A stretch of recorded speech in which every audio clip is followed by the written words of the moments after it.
ശബരിമലയിൽ നിരീക്ഷണത്തിനായി 2 റിട്ടയർഡ് ജഡ്ജിമാരെയും ഒരു IPS ഓഫീസറെയും ഹൈക്കോടതി നിയമിച്ചു. Justice PR Raman, justice Sirigajan, A Hemachandran IPS എന്നിവരാണ് നിരീക്ഷകർ. സന്നിധാനത്ത് പ്രതിഷേധങ്ങൾ നടത്തരുത്, പോലീസിന് മാന്യമായി പരിശോധന നടത്താമെന്നും കോടതിയുടെ ഇടക്കാല ഉത്തരവ്. കൂടുതൽ വിശദാംശങ്ങൾ നൽകാൻ ഷപ്ന സിയാദുണ്ട്. ഷപ്ന, വിശദാംശങ്ങൾ. ഹൈക്കോടതി ഇത്തരത്തിൽ ഒരു ഇടക്കാല ഉത്തരവിലൂടെയാണ് കാര്യങ്ങൾ വ്യക്തമാക്കിയിട്ടുള്ളത്. ശബരിമലയിൽ സർക്കാർ ഏർപ്പെടുത്തിയിട്ടുള്ള നിരോധനാജ്ഞ നിലനിൽക്കും എന്നതാണ് ഏറ്റവും പുതിയ കോടതിയുടെ നിരീക്ഷണം. 144 പ്രഖ്യാപിച്ചിട്ടുള്ളത് ശബരിമലയിൽ നിലനിൽക്കും എന്നാണ് കോടതി വ്യക്തമാക്കിയിട്ടുള്ളത്. എന്നാൽ സന്നിധാനത്ത് പ്രതിഷേധങ്ങൾ നടത്തരുത് എന്ന ഒരു മുന്നറിയിപ്പും കോടതി നൽകിയിട്ടുണ്ട്. പോലീസിന് മാന്യമായ രീതിയിൽ പരിശോധന നടത്താം എന്നുള്ള അധികാരം പോലീസിന് നൽകുന്നു. പോലീസിനെ വിശ്വസിക്കുന്നു എന്ന വാക്കാണ് കോടതി ഉപയോഗിച്ചത്. നിരോധനാജ്ഞ വിഷയത്തിൽ കോടതി ഇടപെടുന്നില്ല എന്ന ഒരു നിരീക്ഷണവും കോടതി നടത്തിയിട്ടുണ്ട്. ഇടക്കാല ഉത്തരവാണ് കോടതിയുടേത്. ശബരിമലയിൽ നിരീക്ഷകരായി 3 പേരെ കോടതി നിയമിച്ചിട്ടുണ്ട്. ദേവസ്വം ഓംബുഡ്സ്മാനായ justice PR Raman, retired justice Sirijagan, Hemachandran IPS എന്നിവരെയാണ് നിരീക്ഷകരായി നിയമിച്ചിട്ടുള്ളത്.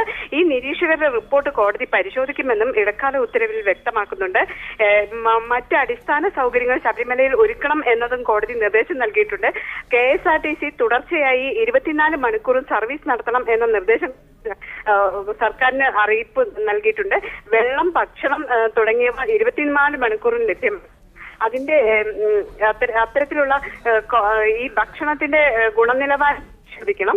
ആവശ്യത്തിന് ടോയ്ലറ്റ് സൗകര്യങ്ങൾ ഒരുക്കണം. നിലയ്ക്കലിലും പമ്പയിലും സന്നിധാനത്തും അത്യാവശ്യത്തിനുള്ള അടിസ്ഥാന സൗകര്യങ്ങളെല്ലാം ഒരുക്കണം എന്ന ഒരു നിർദ്ദേശം കോടതി സർക്കാരിനായി സമർപ്പിച്ചിട്ടുണ്ട്.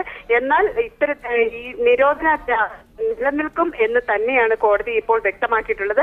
നിരോധനാജ്ഞ പാടില്ലെന്നും ശരണമന്ത്രങ്ങൾ വിളിച്ച് ഒരുമിച്ച് തടയുന്നു എന്നുമായിരുന്നു ഹർജിക്കാരുടെ ആരോപണം. 12ഓളം ഹർജികൾ കോടതിയുടെ പരിഗണനയിൽ ഇന്ന് തന്നെ എത്തിയിട്ടുണ്ടായിരുന്നു. ഈ 12ഓളം ഹർജികൾ വിവിധ ആവശ്യം ഉന്നയിച്ചിട്ടുള്ളതായിരുന്നു. പോലീസ് അതിക്രമം, അടിസ്ഥാന സൗകര്യങ്ങളുടെ അപര്യാപ്തത, ഇത്തരത്തിലുള്ള ഈ നിരോധനാജ്ഞ റദ്ദാക്കണം തുടങ്ങിയ ആവശ്യങ്ങൾ ഉന്നയിച്ച് നിരവധി ഹർജികളായിരുന്നു ഹൈക്കോടതി ഇന്ന് പരിഗണിച്ചത്. ഈ ഹർജികളിലെല്ലാം തന്നെ ഒരുമിച്ചായിരുന്നു കോടതി വാദം കേട്ടത്. ആദ്യഘട്ടങ്ങളിൽ വാദം കേട്ട നമുക്കറിയാം, ഇന്ന് രാവിലെ മുതൽ പോലീസിന് മാന്യമായി പരിശോധന നടത്താമെന്ന കോടതിയുടെ ഇടക്കാല ഉത്തരവ് പറയുന്നുണ്ട്. ഇത് സംബന്ധിച്ച് എങ്ങനെയാണ് പൂർണ്ണമായി വിലക്ക് നീക്കുമെന്നാണോ ഇതിൽ നിന്ന് വ്യക്തമാവുന്നത്? പോലീസിന് ആവശ്യമായ പരിശോധന നടത്താം. അതോടൊപ്പം തന്നെ കോടതി പറഞ്ഞ മറ്റൊരു കാര്യം ശ്രദ്ധേയമാണ്.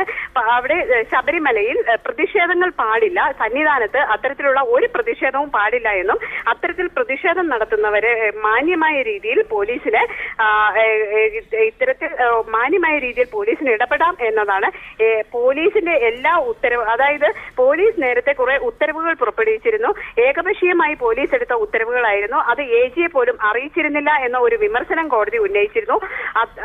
അത്തരത്തിലുള്ള ഉത്തരവുകളെല്ലാം തന്നെ കോടതി റദ്ദാക്കുകയും ചെയ്തിട്ടുണ്ട്. ഇതോടൊപ്പം തന്നെ പ്രത്യേകിച്ചും സന്നിധാനത്ത് നാമജപം പാടില്ലെന്ന ഉത്തരവ് കോടതി ഇപ്പോൾ റദ്ദാക്കിയിട്ടുണ്ട്. സ്ത്രീകൾ, കുട്ടികൾ, അംഗവൈകല്യമുള്ളവർ എന്നിവർക്ക് മാത്രം നടപ്പന്തലിൽ വിരിവെക്കാം എന്ന ഉത്തരവ് കോടതി ഉത്തരവിട്ടിരിക്കുന്നു. ദർശനത്തിനുള്ളവരെ ഈ ഭാഗത്ത് ബാരിക്കേഡ് കെട്ടി പ്രത്യേക ക്യൂവായി കടത്തിവിടാം എന്ന ഒരു നിർദ്ദേശവും കോടതി വച്ചിട്ടുണ്ട്. മറ്റൊരു കാര്യം, യുവതികൾ വന്നാൽ എങ്ങനെ സുരക്ഷിതമായി ദർശനം സാധ്യമാക്കാം എന്നത് സംബന്ധിച്ച സർക്കാരിന്റെ അല്ലെങ്കിൽ പോലീസിന്റെ ഒരു പ്ലാൻ എന്താണ്, പദ്ധതി എന്താണ്? വിവരങ്ങൾ നൽകിയത് കൊച്ചിയിൽ നിന്ന്.